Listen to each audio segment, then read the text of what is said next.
sun doesn't give us cancer as aboriginal beings. The sun strengthens us. It strengthens the plants. It strengthens the animals, the water. Everything on the planet gets stronger from the sun, gets their life source from the sun. We give life to the sun, and the sun gives life to us. The only beings on this planet that the sun gives is the Caucasian race. They can't take the sun because they're not from this planet, right? They can't take the sun because they're not from this planet. But in biology class, they're not going to tell us that. Right? You see what I'm saying? So they give us watered down science, biology, watered down chemistry, watered down quantum physics. They don't even teach about metaphysics and shit like that. You know, when we get to talk about shit like we talk about this metaphysics right now, they don't teach you that in school. They don't want you to know. They don't want us to know no shit like that. But yeah, you can definitely measure these things, those 16. So I had seen you posted a list. Basically, I forgot how many people, but it looked like you had like a hit list or something like that, man. So I want to ask you about a couple of the names on the list that I was familiar with, starting with Big Homie CC. You know, I just did an interview with him, and I had asked him about you because I figured, like, you know, a lot of stuff he's talking about, I seen you talking about similar things or the same things. So I was like, I'm thinking like, all right, let me ask him about Rashad Jamal. See, I'm thinking y'all might already know each other, rock with each other. And, you know, he ain't really had nothing positive to say. So I'm assuming that's what made you put him on the list. Oh, yeah. I heard about that, right? Because, you know, I don't really have no access to the internet or nothing like that, but I have my team post everything for me. And when I talk to them through letters on jail phones, you know, they let me know what's going on. So, you know, they had seen it. And, you know, because they, you know, they keep that, you know, they have a big support system out there, right? So you really can't say too much about me that's not going to get back to me through somebody around me on my team. So, yeah, you know, and I rock with you, you know, like family. So, you know, they told me what he said, you know, and you just asked about me. He was like, you know, I don't listen to no nigga that. I'm single, and I truly know how hard it is to find someone who gets you. So my friend introduced me to this app called Duet, where he found his girlfriend. I was shocked when I first tried it. I didn't know there was an app that allows you to set up your dating preferences. Yeah, pedophile charges.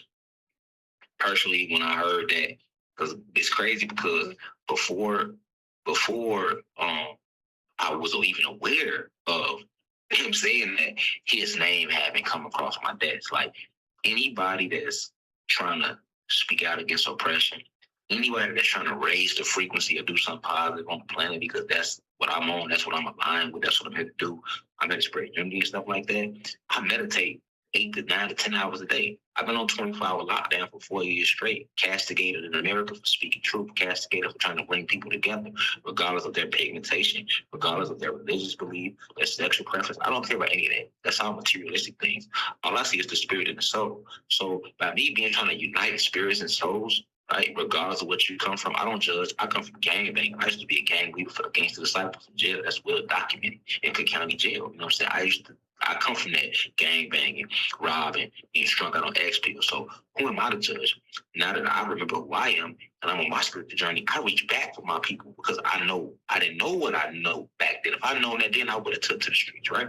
So I reach back to my people. So because I do those type of things and I meditate deeply, I'm in tune, like I say, I'm in tune with high spiritual frequency. Sometimes it don't have to be a person. It'll just come to me through meditation. But they're a person that's trying to do something righteous. So his name had been coming across my desk spiritually and physically the last maybe 4 or 5 months. So I ended up having my team reach out to him. And I said, hey, man, I respect you. I respect what you're doing because everything he's talking about is subject matters that I've already spoken about. And he ain't told no lies. He's talking about the UFOs, the reptilians, the content he's speaking about. That's diehard facts, right? But it's people that don't want that information out. And those people are our enemy. These are the oppressors. These oppressors is just another name for Satan and his kingdom, right? On a physical level, we might say oppressors. But on a spiritual level, that's Satan and his kingdom. And it's imperative that everybody know this. Okay, so I hear about him doing positive things, 16. So I'm gonna try to align with that frequency. You know, and so when I had my team reach out to him, he reached back. He like, man, cool, let's get it, let's work. I'm like, that. I followed him. I had my team follow him. He followed me back. I think like a day or two go by. It might have been a day. It might have been like a day or two. I told my team, I said, whenever y'all see him post, start commenting and engaging with his content. So my team ended up liking one of his posts. and they commented on my behalf, "Ooh, peace, God." And somebody that followed me singing it, and they commented like, "Man, what you fucking with this nigga for? He's talking shit about you." So my team singing it, and they brought it to me. I'm like, man, I spoke up for Big Homie. I said, man, no, I just talked to God. I just talked to God on my behalf. That's a good brother. He doing positive things. I told him he had my 100% of my support. You know, I got a huge support system. He got my support system. I'm behind him. We in the same fight. I said, man, that brother ain't saying nothing bad about me. This is what I say 16. Man, that brother ain't saying nothing bad about me. I'm not finna fall for that conquer divide shit. I'm on some real pushing piece shit, right? So they're like, no, you gotta see the clip. We seen the clip. So they end up sending the clip. Yeah, I feel like a clown. 16, like, damn, I just talked to this man, had my people reach out to this man and follow this man. He ain't said nothing. He already did the interview. Now, keep in mind, 16, he already went on your platform and did the interview. So when I had my team reach out right away, she just said, hey, bro, that's what you, I don't deal with that. You know what I'm saying? I was just speaking about you, and I'm going to respect it, right? But he didn't do it. He played like nigga cool. So once I find out, I had my team hit him back. They sent the clip, the exact clip. Then I'm like, step right to him. Hey, bro, what's this about? We just chopped it up the other day.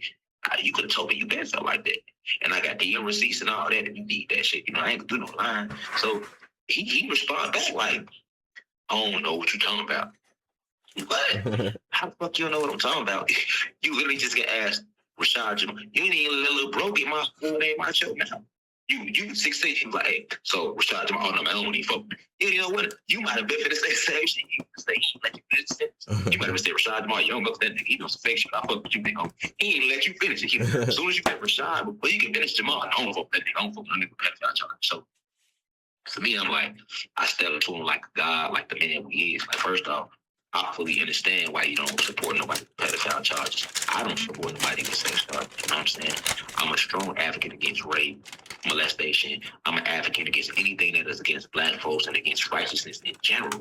Now, I was literally just out here going against the government. There are no bigger rapists than the government. There are no bigger sex offenders than the government. The government hasn't raped. Nobody on this planet has raped more people, molested more people, robbed more people, or murdered more of our people than America. Right? So I'm firmly against this. I spoke out against this and was sent to jail for speaking out. Now, history shows all through history, 16, that people that have came and stood against oppression, that have stood against righteousness, have been consistently attacked. We can go all the way back to Jesus. Jesus was attacked because he was telling people, and I quote, ye are gods, and all of you are children of the Most High. These are Jesus' words. These are Jesus' words. Right? He literally was called an evil priest. He literally was hunted down by the Roman Catholic Church because he spoke out against the Sadducees and the Pharisees. He couldn't even go home.